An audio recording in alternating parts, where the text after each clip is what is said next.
वृद्धा पेंशन और विधवा पेंशन का महिमा मंडन कर रहे थे और वो राशि जो गिना रहे थे 1449 करोड़। अगर एक बार में इस राशि को सुनेंगे तो बड़ा बृहद लगेगा कि 1449 करोड़ 26 लाख बहुत बड़ी राशि है, लेकिन इस फिर ये कह रहे हैं कि 12 लाख लोगों को पेंशन दिया जाएगा।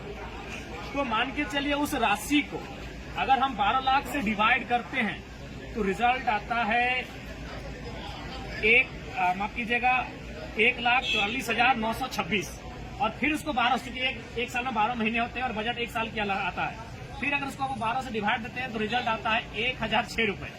यानी सुनने में क्या लगा 1,449 करोड़ 26 लाख, लेकिन जब उसको भाग देने लगे तो रिजल्ट कितना आया 1,006 रुपए। तो पेंशन तो वही है 1,000 रुपए ही तो पेंशन है। लेकिन देखिए महिमा मंडन कैसा होता है, क्या बजट में दर्शाया गया 1,449 करोड़ 26 लाख दिव्यांग खुश, वृद्धा खुश, विधवा खुश। लेकिन जब उसको अध्ययन करते हैं उसको भाग देते हैं तो रिजल्ट आता है 1,006 रुपए। वही तो है। तो इसलिए बजट में मैया सम्मान योजना पर विशेष फोकस रहा है, उसके अलावा कृषि पर फोकस रहा है। तो उसके अलावा अगर आप कहें हेल्थ पे बात की जाए, नए सृजन पे बात की जाए, युवाओं पे बात की जाए तो विशेष नहीं रहा। बाकी आप सबों का धन्यवाद। प्रत्येक दिन मैया सम्मान योजना कैसे देखते हैं? देखिए हमें लगता है ये राज्य को विशेष दिन ये योजना टिक नहीं पाई, क्योंकि इसी बार क्या बजट में देखिए और पिछले बजट में जाके देखिए मैया सम्मान की योजना की राशि को जिस विभाग के माध्यम से सुपुर्द किया जाएगा बहुत ज्यादा उछाल आया है परसेंटेज में। बाकी जो विभाग थे उनमें तनिक कटौती भी की गई है। तो ऐसा आगे भी आपको देखने को मिलेगा कि बाकी जरूरत विभाग है जैसे शिक्षा, स्वास्थ्य, श्रम नियोजन, उन विभागों में कटौती होगी और मैया सम्मान योजना जो सरकार की साख बन चुकी है उसे बरकरार रखने के लिए प्रयास किया जाएगा। धन्यवाद। सरकार लगातार ओवरऑल अपना पीठ थपथपाते नजर आ रही है इस बजट में। देखिए ओवरऑल हम भी यही कहेंगे, जब तक आपकी कार्यपालिका क्रियान्वयन ठीक से नहीं कराएगी कार्यों का तब तक आप कितना भी पीठ थपथपाने कोई फर्क नहीं पड़ेगा। जैसे उदाहरण के लिए यहाँ सैकड़ों चेक डैम बनाने की बात कही गई है। चलिए ग्राउंड पे बैठ के देखते हैं। मैं अपने गांव को उदाहरण देता हूँ। 500 मीटर को हम लोग आधा किलोमीटर कहते हैं। आधा किलोमीटर में 3 चेक डैम का निर्माण हुआ है। एक भी चेक डैम से किसी प्रकार की सुविधा और लाभ लोग नहीं ले पा रहे हैं। तो बात वही है कि योजनाएं टेंडर के माध्यम से लाखों आ जाएंगी धरातल पर, कार्य भी होगा, लेकिन वो केवल और केवल कुछ लोगों के पास, कुछ लोगों की जेब में जाने का काम होता है। इसलिए कार्यपालिका अगर दुरुस्त नहीं होगी तो ठीक उसी प्रकार विधायिका और 10% इजाफा करके बजट को क्यों ना पारित करे।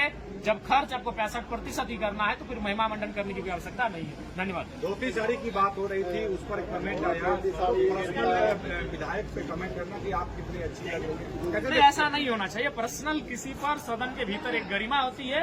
अगर आप बाहर कभी किसी मंच में भाषण में बोल दिए तो अलग बात है, लेकिन सदन में इस प्रकार मर्यादा रखना चाहिए। किसी पर व्यक्तिगत टिप्पणी नहीं होनी चाहिए।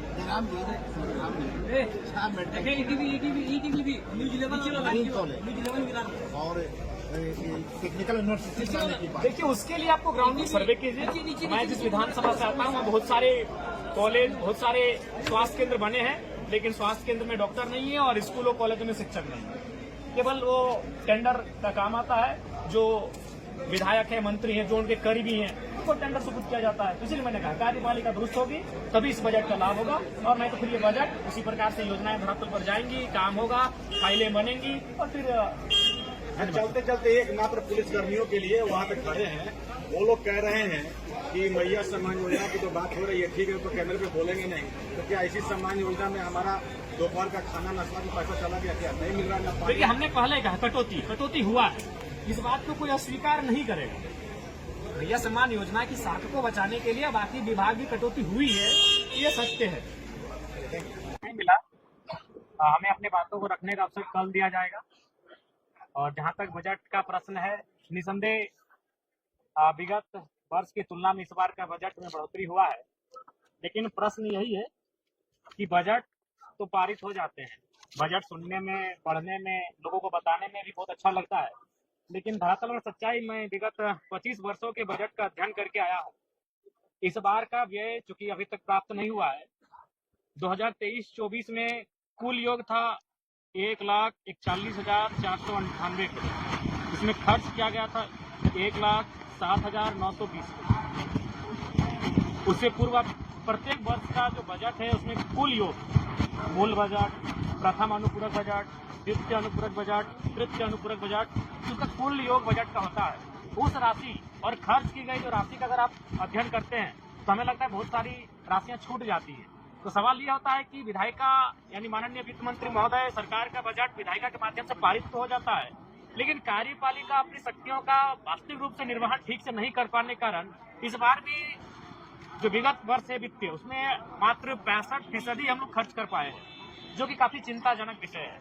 और महत्वपूर्ण विषय, क्योंकि हम लोगों ने मैया सम्मान योजना पर काफी फोकस किया, चलिए अगर उसके नाते नारियों का उत्थान होता है तो स्वागत है, लेकिन कहीं ना कहीं युवाओं के रोजगार की बात कही जाए तो इसमें भी सरकार का स्टैंड साफ नहीं है। उसके लिए आप देखेंगे हमारा जो स्थापना व्यय होता है, जिसमें पिछले वित्तीय बजट और इस वित्तीय बजट में विशेष कोई अंतर नहीं है। इसका मतलब सरकार रोजगार को लेकर, युवाओं के भविष्य को लेकर विशेष चिंतित नहीं है। दूसरी बात, आज अगर राज्य में सबसे ज्यादा चर्चा सदन में किसी विषय पर हुआ तो स्वास्थ्य को लेकर हुआ।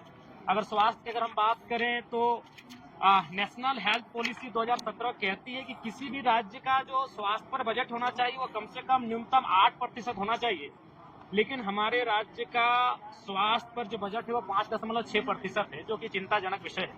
मैं आपके माध्यम से लोकतंत्र के चौथे स्तंभ के माध्यम से सर्वप्रथम माननीय स्वास्थ्य मंत्री को ये संदेश दूंगा कि वो सबसे पहले प्रयास ये करें कि रिम्स के तर्ज पर, क्योंकि आज के दौर में रिम्स का वजन काफी ज्यादा हो चुका है, रिम्स के तर्ज पर कम से कम प्रत्येक प्रमंडल में एक अस्पताल का निर्माण हो, ये मैं स्वास्थ्य मंत्री विभाग के माध्यम से संदेश देना चाहूंगा।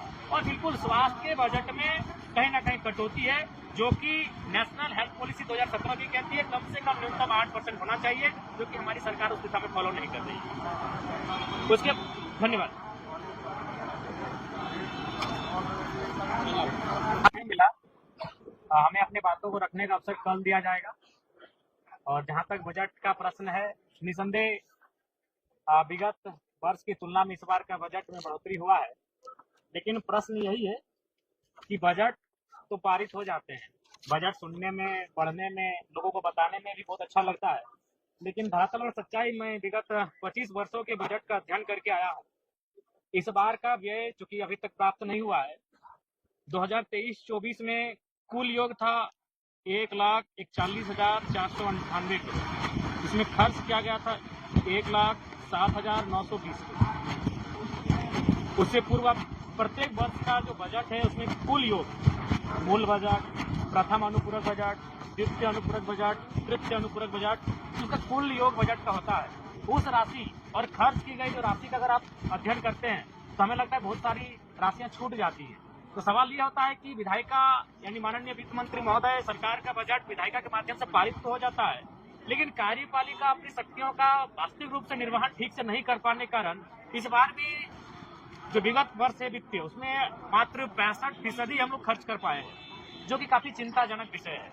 और महत्वपूर्ण विषय, क्योंकि हम लोगों ने मैया सम्मान योजना पर काफी फोकस किया, चलिए अगर उसके नाते नारियों का उत्थान होता है तो स्वागत है, लेकिन कहीं ना कहीं युवाओं के रोजगार की बात कही जाए तो इसमें भी सरकार का स्टैंड साफ नहीं है।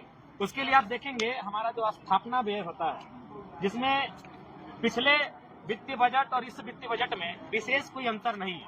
इसका मतलब सरकार रोजगार को लेकर, युवाओं के भविष्य को लेकर विशेष चिंतित नहीं है। दूसरी बात, आज अगर राज्य में सबसे ज्यादा चर्चा सदन में किसी विषय पर हुआ तो स्वास्थ्य को लेकर हुआ।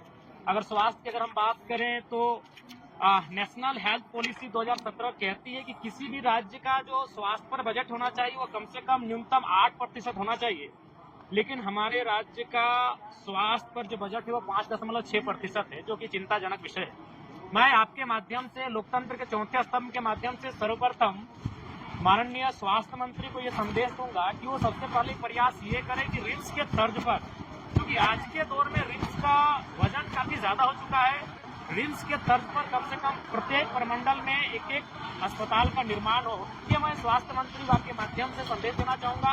और बिल्कुल स्वास्थ्य के बजट में कहीं ना कहीं कटौती है, जो कि नेशनल हेल्थ पॉलिसी 2017 भी कहती है कम से कम न्यूनतम 8% होना चाहिए, जो कि हमारी सरकार उस दिशा में फॉलो नहीं कर रही है। उसके धन्यवाद।